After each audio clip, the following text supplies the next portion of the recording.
Yes. Party people. I wish I was with you right now. I really wish I was. I'm in Augusta, the Golf State Championship. Wish me luck. Wish the boys luck. All right. Um, I wanted to do this little video, and so hopefully it's working. Technology, it's all whatever. But what this is a little review session, as if I were with you in class.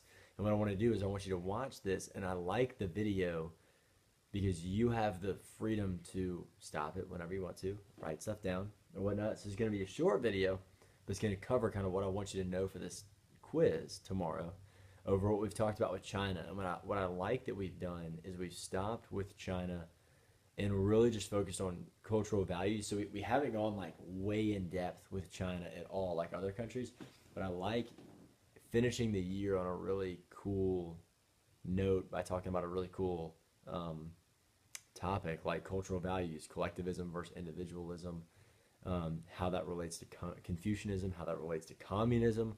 A lot of C words that end with ism. So I appreciate y'all bearing with me on that one. Here's what I want to do. Okay, I'm just gonna walk you back through kind of what we've talked about. You may know this like the back of your hand, but the difference between me doing this and then you having like a sheet, you would just say fill in the blanks with some good definitions. The difference is that if you don't understand this stuff, now hopefully you will. I'm going to explain it briefly kind of one more time, okay? So I'm going to kind of go quick, but you have the freedom to stop whenever you want to, right? Here we go.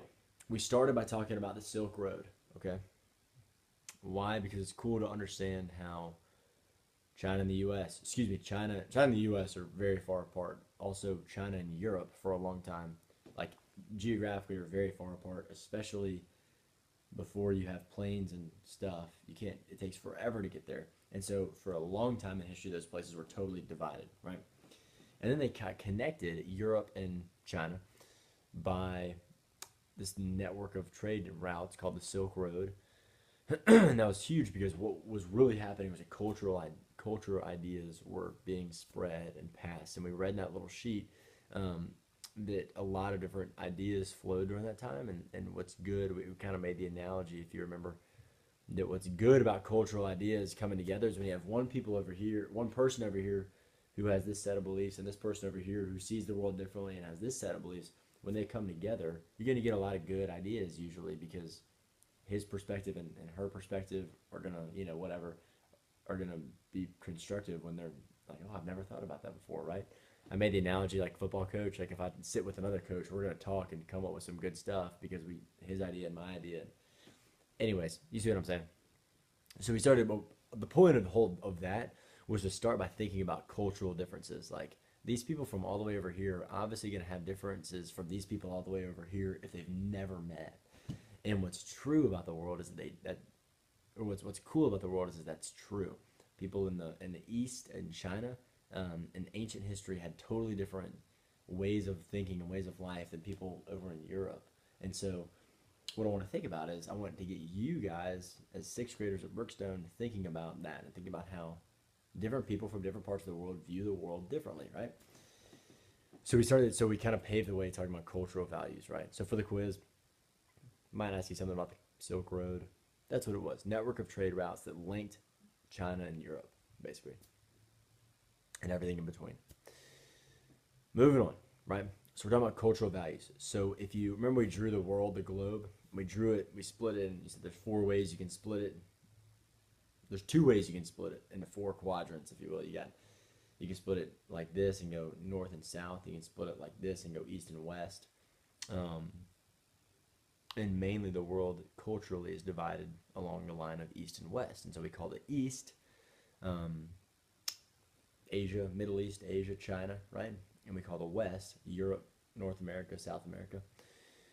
And then we broadly defined cultural values for those two regions, massive regions, the East and the West. And we said the East is more about a collectivistic culture, generally speaking, not everybody, but generally speaking, collectivistic culture, whereas the West is generally speaking a much more individualistic culture.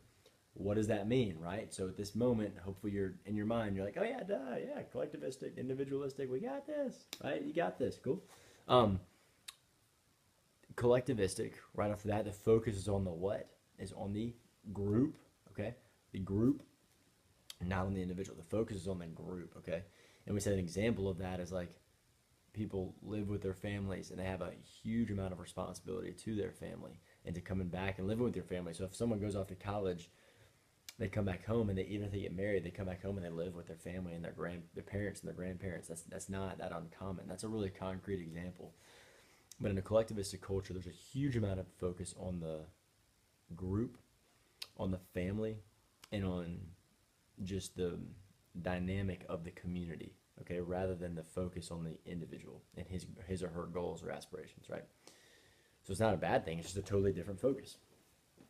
The opposite of that is individualism, right? And in individualism, the focus is on the individual, right? And so the two bigger ideas that we connected with these were Confucianism in the East, as kind of a life philosophy and political structure, and then the American dream and the individualistic culture. So for simplicity's sake, if you kind of had this on notes, it would go collectivistic. I'd leave some space and we'll talk about Confucianism, individualistic, and American dream. American dream kind of goes under individualistic and is just a quick reminder, the American dream. So if I were to ask you on the quiz, what is the American dream and why is that consistent with individualistic values, right?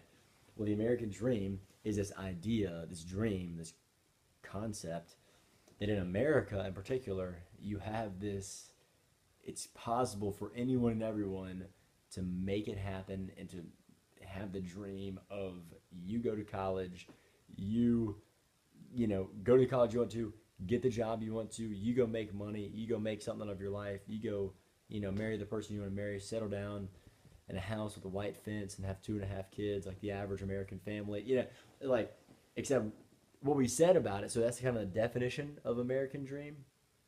We said it's this idea of every individual in America having the opportunity to pursue and achieve the dream life of having money and a family and the job they want and the house they want. What the American dream is, this concept, this dream, this vision of everybody being able to have that, right? So how is that consistent with individualism? Well, we really highlighted that word "you" in the words of Betsy Blanchard. The American dream is you go to college and you get the job that you want and you make all that money. Anyways, have all the fun with that you want to do, and you get this, and you can do it, right? American dream, right? So what is the American dream? How is it consistent with individualistic culture? Because the focus is on you, on me. What can I do? What can I get, right?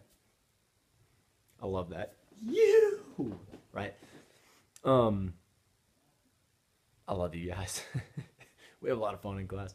On the flip side, let me talk about Confucianism for a second. And then I'll kind of talk about Confucianism, talk about communism, keep both of them as simple as possible, and then we'll wrap this up, right? Again, talking kind of quick because you can break this down. You can break this down and stop and write notes down and whatnot. Anyways, and hopefully you get this anyways, and if you don't, hopefully you do now, right? Confucianism. Confucius was a guy who lived in a crazy time of China called the Warring States period.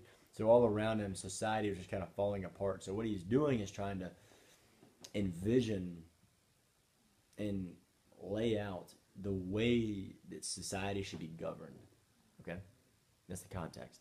And so what we said Confucianism it's a political and kind of life, it's a political structure and kind of a life philosophy that says that society should be governed by these 5 key relationships, right? And that everybody has, it's kind of this hierarchical, there's that word, society, bam, bam, bam, bam, bam, the boxes in John Green's video. It's kind of this hierarchical society